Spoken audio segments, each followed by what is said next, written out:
Welcome to another CEO Wisdom podcast. We have Bazile, and wait for the name here. I'm going to try to get it right the first time. Minogiizhigaabo Panek. Was that good, Bazile? Yeah, that was actually pretty good. He's a CEO at Good Sky Guidance. So has got an interesting background. He's been an indigenous consultant as well for some time. So yeah, I'm just eager to talk about how you're honoring your ancestors, Basil. So welcome to the podcast. Tell me a bit more about yourself and what you're up to nowadays. Yeah. Thanks so much for the invitation. Happy to be on here. So my name is Bazile Minogiizhigaabo Panek. I do think he did pretty good on the pronunciation. I come from the Red Cliff Band of Lake Superior, Chippewa. So we are an Ojibwe peoples, which is an indigenous nation surrounding the Great Lakes region. I grew up there on the reservation and lived there pretty much my whole life until I went to Northern Michigan University, got a Bachelor of Science in Native American Studies, and then basically exited college and started Good Sky Guidance, a consulting firm working with organizations to integrate Native American culture and knowledge and peoples in, into their operations. So it's been 2 years so far, and I've had a great time doing it. It's a dream job. Very interesting. So I grew up in Quebec. We have various First Nice. Nations here. I remember going down in Kanawaki to buy my cigarettes when I was younger, There you go. tax free, and my fireworks as well, and all kinds Yep. of stuff that we couldn't buy in a non-reserve type of place. Mhm. How was it for you to grow up on the reserve? Because in Kanawaki wasn't a soft life to say the least. Like people were Mhm. impoverished, and yeah, it was kind of ghetto to go there. So how was it for you to grow up on a reserve? Yeah, that definitely happens in some reservations across the U.S. and into Canada as well. There are drug issues and incarceration and uh, familial issues as well. But there's also a lot of opportunities within tribal communities. I do think it's pretty amazing to be alongside fellow Native American people, fellow Indigenous peoples, where you can celebrate the culture together. You can speak some of the language. So there's a lot of opportunity for healing as well. And some parents also decide to grow up or raise their kids outside the reserve. Why did your parents choose to actually stay there? Yeah, that was where my mom had grown up. So she grew up on the reservation as well as her dad. So I think sticking close to home, sticking with our group of indigenous people, was a way to just facilitate a lot of culture within our lives. My dad is also from a reservation, but the White Earth Reservation in Minnesota. But we were just located in my mom's territory, so grew up there. I have a younger sister and an older sister as well, and we had a great time traveling around the ravine right next to our house and exploring the woods and having a good time building little bridges across the stream and yeah, a lot of time outside. And how did you grow up different from your friends? Is the connection to nature stronger, you feel, culturally? Yeah, it seemed it's a pretty rural area, so it seemed that quite a lot of friends did have a connection to the outdoors. Some hunting, some like biking and recreation that a lot of people did.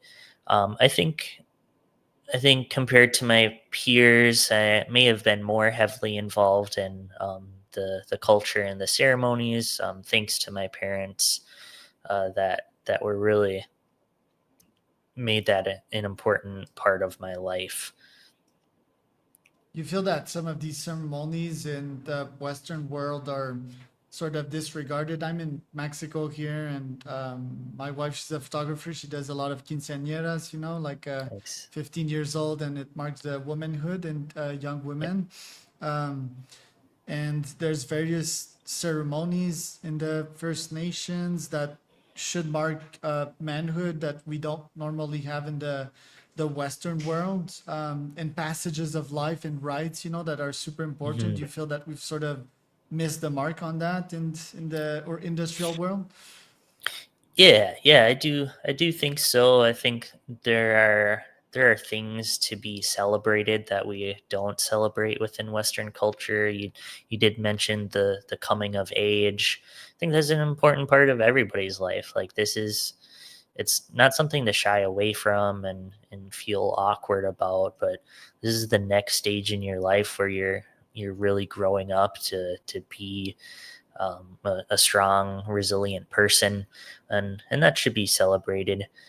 There are, yeah, ceremonies and cultural events for all stages of life, and we recognize elders, the people who have lived on this earth for a lot of years, as very very important within our communities. We look up to them for the wisdom they've gained throughout their life, and honor them in high regards.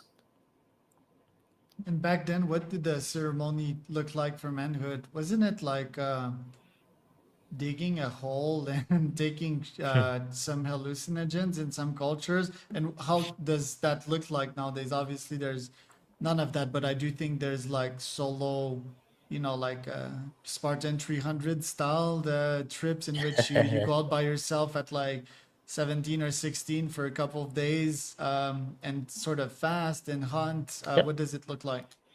Yeah, for sure. Yeah, it definitely varies by tribe and their different cultures. We each have our own traditions that go with that. For my people, the Ojibwe people, we do a fasting ceremony where we're out for around 4 days in the woods, and not eating or drinking, but allowing just to be in that space of just your body and nothing else. You're in touch with the spirit world around you. You're in touch with the nature around you, and it's really just like a grounding experience, really stripped away from uh, everything and that you have in your daily life, and can be really um, huge for the growth of somebody. And um, yeah, I think it's, yeah, just a really interesting aspect of growing older. And sweat lodges are probably one of my favorite ritual nowadays. Temazcal here in Mexico. Do you do some of those for cleansing every now and then? Yep, for sure. Yeah, we do sweat lodges for cleansing and healing ceremonies, and their spiritual leaders lead those ceremonies, and they're quite a big part of our culture. It's good to hear that there's some down there as well. Yeah, yeah, it's quite epic. It's like hallucinogens, but without the hallucinogens, because you're in total darkness and gets Hmm, really hot. There's rhythms as well, right? And there's a shaman in there, so got yeah, it. it's one of Yep. my favorite for sure. And every time I bring some of my friends from up there, they very much enjoyed the experience. They didn't know that this existed. Now I often reflect about the colonizers and the effect that it had on First Nations. What's your take on it? Because on one hand, there's the laws of evolutions, right? We know that disease wiped out like probably 80% of First Nations worldwide, and then there was like literally exterminations Mhm. at some degree because colonizers wanted security, I guess, but that's like a land that didn't belong to them. How did you come to peace with that, or did you come to peace with that? Hmm. Like, what are your thoughts? Was this fair? Was this not fair? And is there like a right for retribution nowadays? Like governments, they give tax-free incentives and sorries and laws and all of Mhm. that. Like, what's your whole take on the full historical event that happened and how they reverberate even today? Yeah, colonization. I think you mentioned it well, that some of those effects reverberate even today. I think the origins of colonization with Christopher Columbus sailed the ocean blue, that whole rhyme that you're told in elementary school. uh, that it was almost propaganda that younger children are fed about the colonization of Americas. They aren't exposed to the harsh truths that were happening, such as Columbus and other colonizers enslaving indigenous peoples and the genocide that occurred, and that does have its effects today. It wasn't just that initial stage of colonization, but there was the treaties that happened, the boarding schools that happened both in Canada and the United States that aimed to what Richard Henry Pratt called kill the Indian and save the man. So this was this mantra that Indian people needed to be assimilated into white culture. Their indigenous heritage and cultures needed to be removed so that they could become a quote unquote civilized person within the United States. And those some of the last schools were closed in the 70s, and so it definitely has an effect today, that cultural assimilation and oppression. And I think that's the cause of a lot of the issues within reservation, the drugs, the incarceration, the violence. Colonialism has had a harmful effect on the people, and believe that that's some of the cause. You asked about opportunities for reconciliation, and I think that's possible. Where we're in an interesting landscape right now, but there is opportunity for working together, to blending our knowledge systems together in order to develop a better future in relation with one another. And you have European in your genes as well. How does that feel to like being in both camp? My wife, she's from Oaxaca. She's very much she has a lot Nice. of indigenous in her veins, but she's Christian, you know. And Hmm. sometimes I'm like, wouldn't her ancestors be like Hmm. horrified at the fact that like she praises a god that isn't theirs? Yeah. Yeah. How do you feel with that? Yeah, they might be a little horrified, but I think that's okay. We beliefs evolve and cultures evolve. My mom's grandpa is actually from Mexico as well, the state of Jalisco. So we do spend some time down there. So maybe we'll have to meet up sometime. Uh, but Yeah, I also have some like French heritage back in the family, and it is an aspect of like living in two worlds. You're a native person, and then you're a non-native person, and you're navigating these diverse identities. I try to just like stick in the world of indigenous heritage. I try to That's just what I do every day. I'm going to grad school for it, and in just a few days I'll start my program in American Indian Studies. I run a consulting company that's based off of indigenous heritage. So I guess for me, I just try to stick in that world, and I like it there. There you go. You're still young, right? Where did you get to learn about entrepreneurship? When was your first dive? Yeah, I'm 25 years old. My first interactions with entrepreneurship were just pretty recently. I would say when I was younger in like high school, I would be doing speaking engagements for organizations about Native American people and culture. So even in high school, I was kind of putting myself out there, doing some word of mouth and speaking engagements that led me to other projects, and always kind of in this role where I'm actively taking on projects, speaking to people across the United States, and just finally decided to start a business based on that 2 years ago. How was high school for you? Was it like on the reserve? Were there other kids from similar backgrounds, or Yeah, I went to high school in just the town over from my reservation. There was like 80% of us were from the reservation that just went to the town over. So a lot of Native Americans within the same school. Uh, it was a it was a pretty small school. My graduating class was 36 people. Um, I thought that was pretty substantial for our school. But apparently, it's really small. Talking to others, uh, so we were all most of us were Native American. We got along well with the non-native people. Um, there was culture in the school. There was like traditional drumming and singing that was happening. So I felt good, and the teachers were supportive, and was happy with my education. Did that change in uni? What was it? No, no, it didn't. Because I decided to go to a university with a degree in Native American Studies, so they had a whole department dedicated to it. The populations changed. You're right in that. It was like less than 2% of the student population was Native, so that is something that changed. But I still felt well recognized with it on campus and within the department. And how does your generation do regarding yeah, like diversity vs your dad's generation? Do you see a difference between both?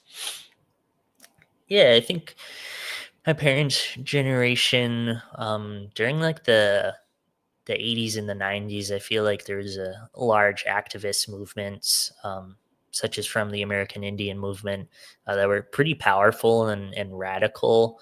I think today our knowledge systems are just evolving, and diversity, equity, and inclusion is becoming a larger part of the conversation.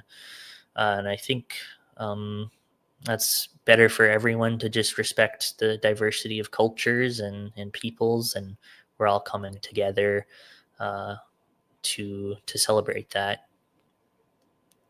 And tell me about your consultancy. What do you do specifically? How do you make money with that? hmm Yeah, I work with nonprofits. I work with federal and state agencies. I work with corporations. One of the services I offer is cultural awareness trainings. So I train organizations and their staff on about Native Americans. Here's what to say. Here's what not to say. The terms to use. A little bit of understanding of where Native American people are today, and then how to effectively and respectfully engage with them. So cultural awareness trainings is one. I also just do general projects with organizations that are looking to engage with Native American people. I'll help them along the way of the process, serve as a middleman. And then speaking engagements and hang out with on podcasts and just have a good time. And yeah, what to say, what not to say, what nations are doing well on that level. For example, Australia, we always see on the on websites like we do acknowledge that Mhm. the grounds of whatever are owned by X nation, for example. How does Canada do? How does US do? Have you analyzed Mhm. that? Yeah, I think Australia got a really early start on those acknowledgments. Land acknowledgments is what we refer to them as, and then Canada came soon after, and then finally the United States has, I would say, in like 2020 and on, has begun uh, the practice of land acknowledgments and in the wider space with universities, nonprofits, and even theater companies have adopted land acknowledgments. That's actually a service I offer, as well as help organizations to develop their own land acknowledgments. It kind of recognizes the history of the territory that they're on, the indigenous people's interactions with it, demonstrate some commitment to doing better. Like this is how we're going to better our relationships with indigenous peoples, and I think they're a Hasn't powerful tool. and hasn't like all the nonprofit stuff being defunded about a year ago? For sure. Yeah, yeah. where things are at in the United States is hurting a lot of nonprofits and their efforts. A lot of grant funding is being taken away by the current president. So yeah, that has been harmful to a lot of these missions, and including the mission that I'm on. Last but not least, because we're already on time, want to hear from you. How do you make sure to honor your ancestor, which is a big question, It is a big question. Yeah. I like to reflect on that almost every day. How am I honoring my ancestors today? or your Uh, parents, matter of fact, right? yeah, exactly. Yeah, how am I becoming just a good person too? So I just try to think of what they had in mind. They're really cared about the environment and the natural world, and made sure to preserve it so that future generations like me could enjoy it. I I do a lot of environmental work and hoping to preserve it for future generations and continue to be active in the culture and share that with others. There you go. Well, Basile, thanks for coming on today. Where can people find out more about you? Yeah, you can follow me on LinkedIn, Bazile Minogiizhigaabo Panek, and then you can check out the website at goodskyguidance.com. It was Basile and Charles